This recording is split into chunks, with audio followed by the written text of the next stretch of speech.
रात जैसे कारी नगनिया हो रामा पिया परदेस गए। कवन कुकुर के नाम के सेनुर लगावत हो?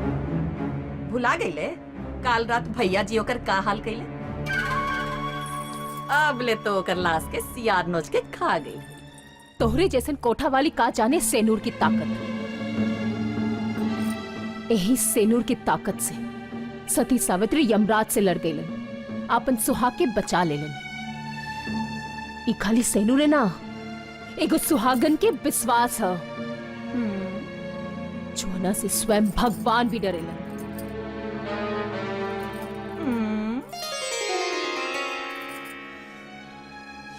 हमार राजा जरूर आई है। तोर और तोर उ भाई जी के औकात ना हो कि हमार सेनूर मिटा सके। भैया जी के औकात देखबे? तू हम सेनूर गिरा दिलस, हम तो के जिंदा ना छोड़ो, हम तो के जिंदा ना छोड़ो। गुंजा गुंजा छोड़ दे मौसी के, छोड़ दे मौसी के, छोड़ो सेनूर गिरा दिलस, हमें के जिंदा ना छोड़ो। गुंजा छोड़ दे हम सेनूर। ए छिनार सब समझा देखना कि कोठा हा कोठा, यहाँ सेनूर लगावल तूर बिंदी लगावल भी गुनाह। आजादे सुहाग सुहाग करी ना त 100 गो पट्ठन के बुला के आजे सुहाग रात मनवा दे विरान के। मौसी तू चला।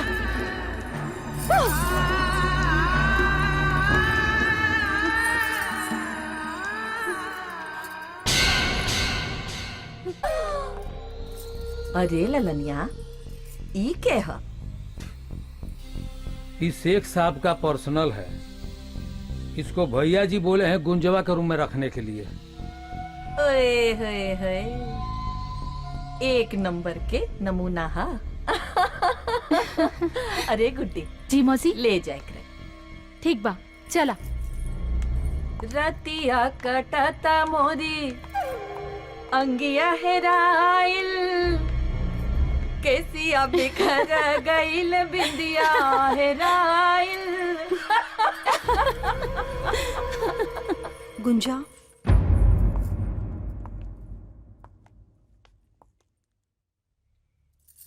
गुंजा घबरा मत, हम राजा के दोस्त अमृता हैं। तो हार राजा जिंदाबाद। बात करबू?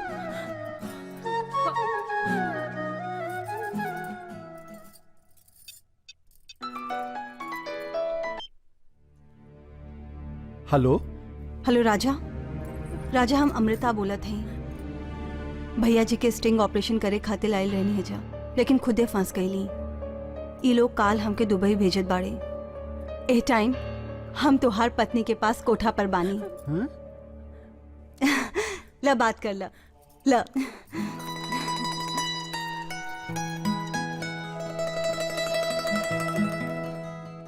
हेलो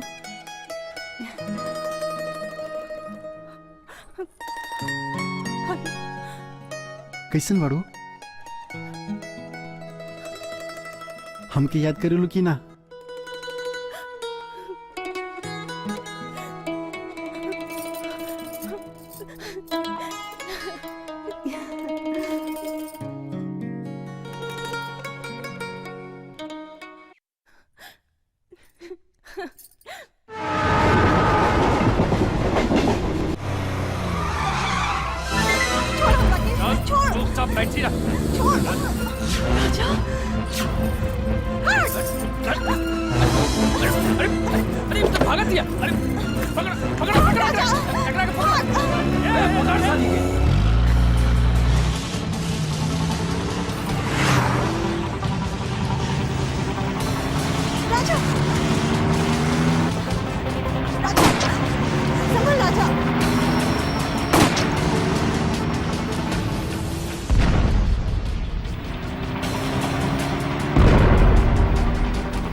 गाड़ी घुमाओ, भाग ले ससुरा। चल जल्दी कर, चल चल चल।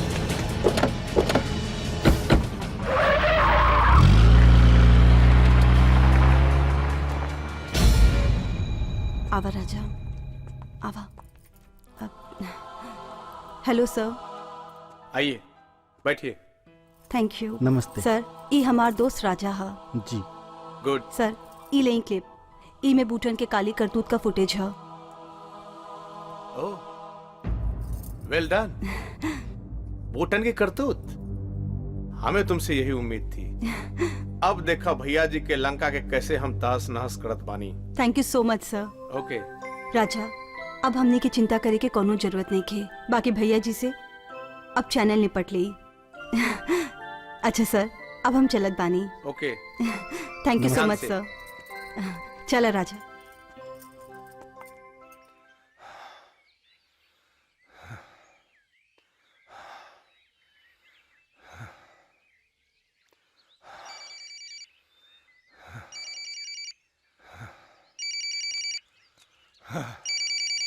भैया जी फोन। हेलो भैया जी, हम केपी न्यूज चैनल से ब्यूरो हेड मनोहर श्रीपति बोला था। नहीं चैनल से फोन है, चैनल से। हाँ बोली बोली। भैया जी दरअसल बात यह है कि चुनावी माहौल चला था, हम सोचा था नहीं कि रोवा के एक इंटरव्यू हो जाओ। कहे ना आप ही लोगन के सहयोग से तो हमनी नेता बनल बानी। रहुआ कहीं तो आजू आ जाए, अब आ जाए हम। अरे तब तो और अच्छा हो जाए। आई आई अब कहे ना एकरा में कौन दिक्कत बा? अब चैनल को फोन रहा बे कारे तोरा के खुशी ना भेल का? तो सारे ऐसा गधा नियन का मुंह लटकौले बाड़े आ गांजा कम पियल कर।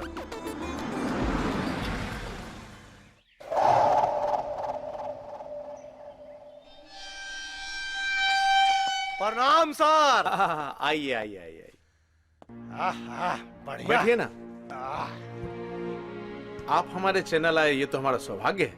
अरे देखिए आप शर्मिंदा कर रहे हैं, इसमें सौभाग्य का क्या बात है? अरे आपने आदेश किया हम चले आए, सारा बिजी शेड्यूल किनारे रख के आए हम।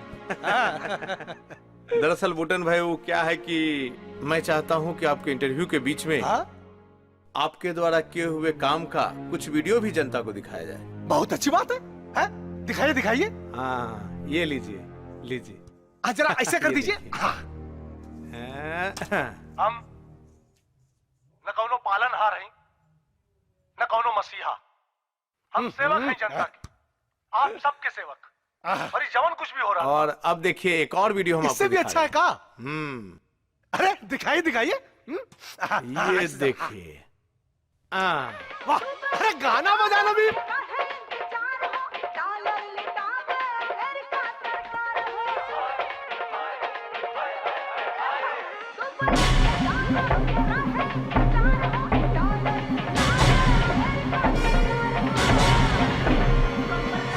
आपको तो पसीना आ गया। ये लीजिए पानी पीजिए।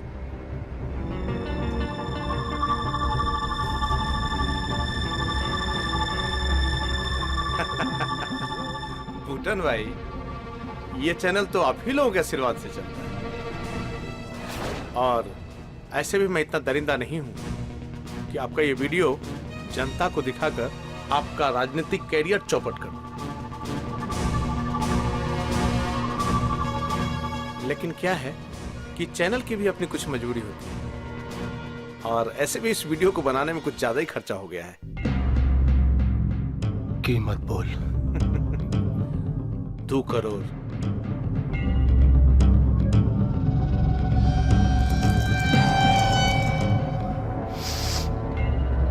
भेज दे।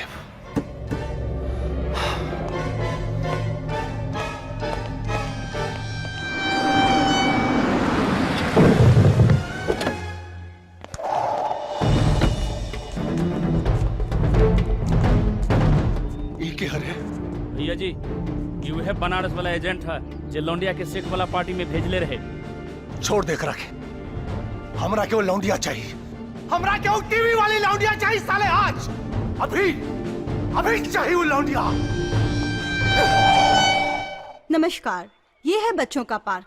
इस पार्क को बनाने में सरकार के लोगों ने 200 करोड़ रुपए का घोटाला किया है, जहां एक तरफ सरकार के हाथ कोयला घोटाले को लेकर पहले से ही काले हो चुके हैं, वहीं दूसरी तरफ लोगों का ये मानना है कि उनके साथ अरे अरे ये क्या बदतमीजी है?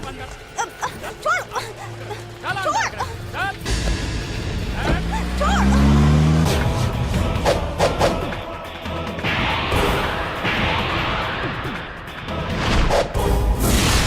ये भइल ना हीरो टाइप एंट्री एकदम। कारे का कहल जाला ओके जवन एक फीमेल और 2 मेल होला? 2x भैया जी, साफा बांध के। हाँ, डबल एक्स। ओकरा में तो ढेर पैसा मिलत हुई ना? ऐ जरूर, अब मजा आई। ए भावा मिल के बनावल जाई डबल एक्स। चल।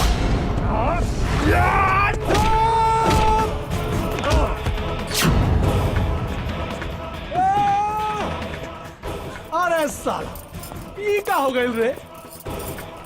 हम तो यहाँ डबल एक्स बनावल चाहत रही, ये तो एक्शन शुरू कर दलस। अरे मारे ससारी के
छोड़ दे भैया जी के, नहीं तो चौकड़िया के खोपड़िया में होल कर दे। छोड़ साला।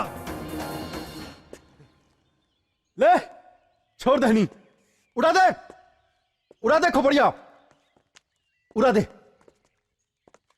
भैया जी भागी यहाँ से, ये सरवा पर खून सवार बा। रुक जा राजा, हम कहते नहीं रुक जा। राजा रुक जा, नहीं तो ठोक दे तोरा के। रुक, चल निकल, चल चल। रुक साला। उड़ा दे। अगर तो एक खोपड़िया उड़ा दे ना तो खड़े खड़े चीर के रख दे।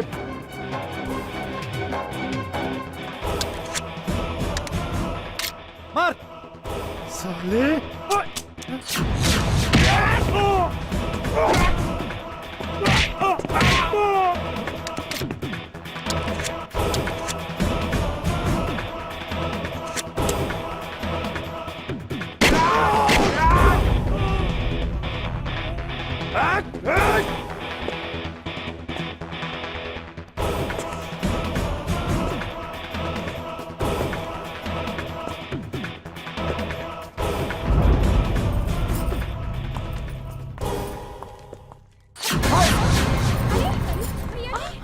Hey!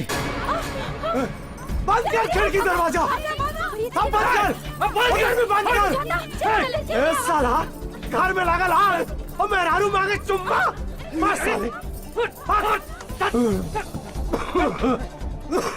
भैया जी बाहर देख, बाहर देख। आदमियन के लेके जो साला जिंदा ना बचे के चाहिए।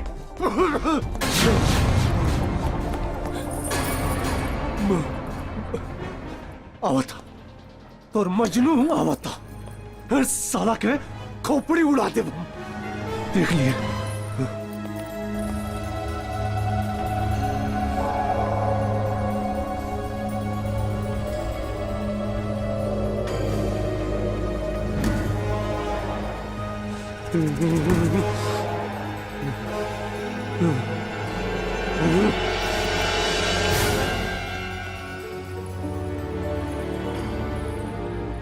अरे नादानी मत करी। अरे रुक जाए, ये का करत है? का मिल जाए रांड के मार के? अरे एकरा के क्यों मारा था? ऐसे कैसे मार दे करा के हम? यह साली तो हरामी के मौत का कारण बनी। तू जो इसे संभाल, हमें इसे देखा था नहीं। जो इसे देख, हम देख ले। सुन, और अभी जीत का जश्न भी तो मनावे क्या? इतना आसानी से तो रख के कैसे मार दे? हाँ? जश्न तो मनी, वो तो हार मौत। और ये लंका दहन के लाख कोशिश कर ला, चाहे पाताल में छुप जाओ, लेकिन आज उप भवंडर के केहू ना रोक पाई बो, केहू ना।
जी जल्दी से बिना देर करे सारी लड़कियों के बाहर निकाल दो। जी मैडम, चलो जल्दी कर, बाहर निकलो।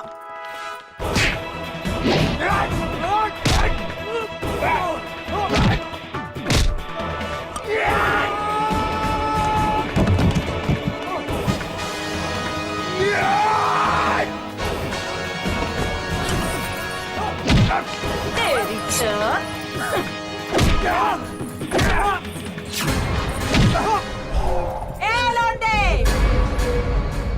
छोड़ दे इनका के, नहीं तई छोकरिया के आतेड़ी उतार दे। राजा! अब तक ते किस्मत से बचत रहे साले, लेकिन आज तो रात के चिंता ना छोड़ब हम।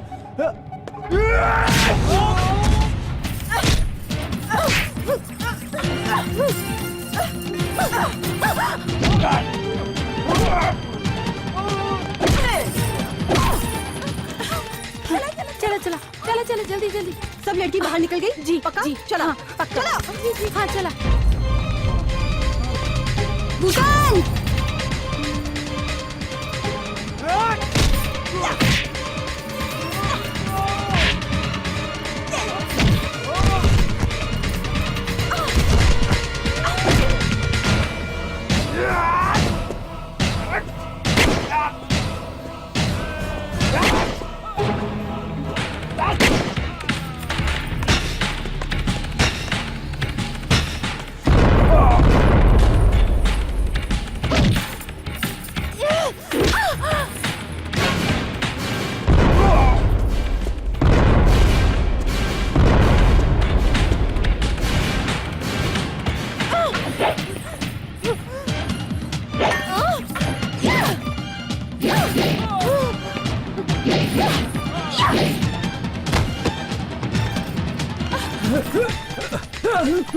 पकड़ना एक रखी पकड़ना।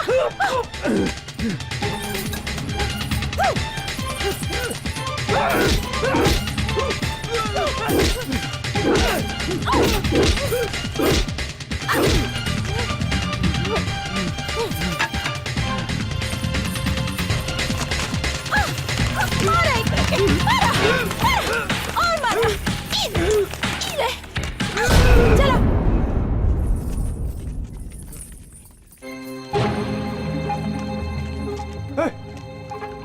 स्टार्ट कर, गाड़ी स्टार्ट कर, जल्दी जल्दी यहाँ से। चल चल आई चल चल भैया जी। साली कुतिया, हमरा हमरा टुकड़ा पे पले वाली आज हमरा पे हाथ उठा के बाड़े तय। खुफिया पुलिस इंस्पेक्टर किरण। कहाँ भैया जी, कहाँ जात बड़ा?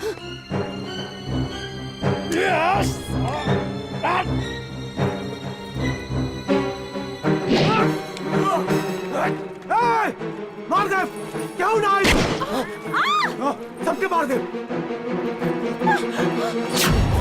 साला।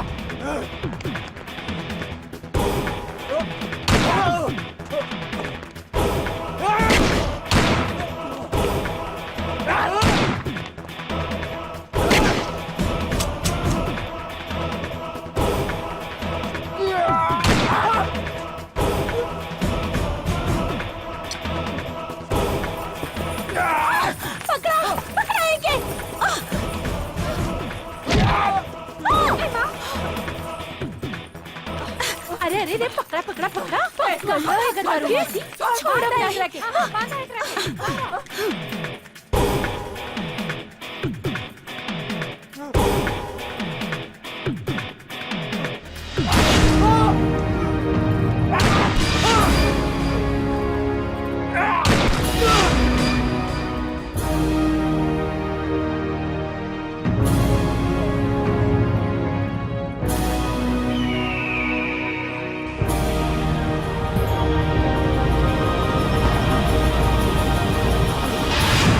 रानी बेगम, आज हम तोहके नंगा करब। हेलो सर। जी हाँ, सारी इन्फॉर्मेशन सही थी। बूटन का हमने इनकाउंटर कर दिया है। आज हम तोहरा के नंगा करके जिंदा जला दे। लावा मिट्टी का तेल। रुक जा लोगन। केहू आग ना लगाई इनका के।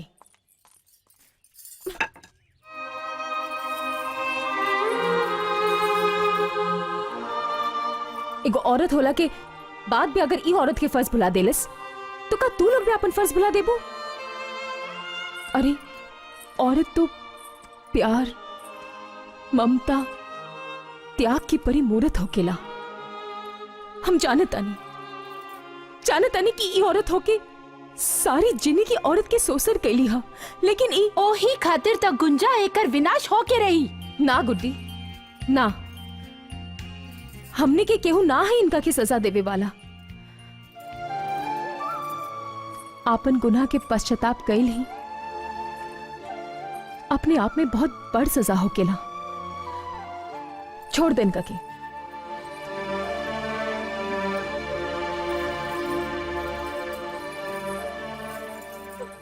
तनी सुनी हमारी बात। गुंजा, नसीब से हमरा जिंदगी में यह तोहफा मिला, ये कोठा। गुंजा, माई का होके लिए हम कबो जान ना पाऊंगी। बाकी बेटी का होके लिए, एगो देवी का होके लिए इस तरह रूप में देखनी हम। लोग ही कहेला कि रंडी के और हिजड़ा के दुआ जल्दी कबूल हो खेला। आज हम हुई दुआ मांगता नहीं ऊपर वाला से कि तोहन दोनों के जोड़ी सलामत रहे। गुंजा,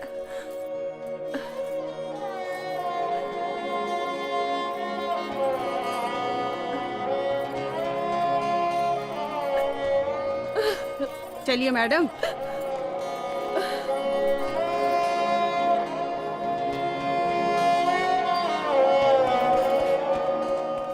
नमस्कार, हम हैं अमृता। आप देख रहे हैं केपी न्यूज। आज बूटन ताती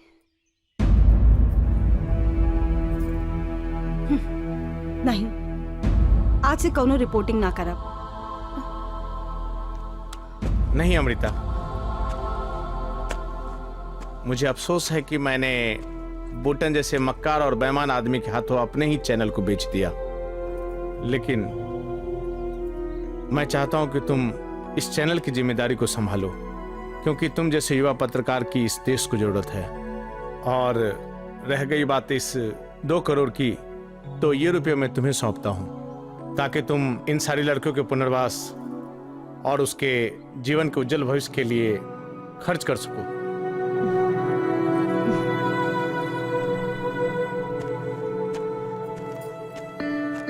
गुंजा, ये अमृता हो, हमार कॉलेज के दोस्त। अमृता, तो हर दोस्ती के एहसान हम कबो ना भुला पाई। ए राजा, हमार दोस्ती के एहसान के नाम देकर दोस्ती के छोटा मत करा। तू जिंदगी में खुश रह बा, ऐसे बढ़कर हमार खातिर और का होई। खुश रहा।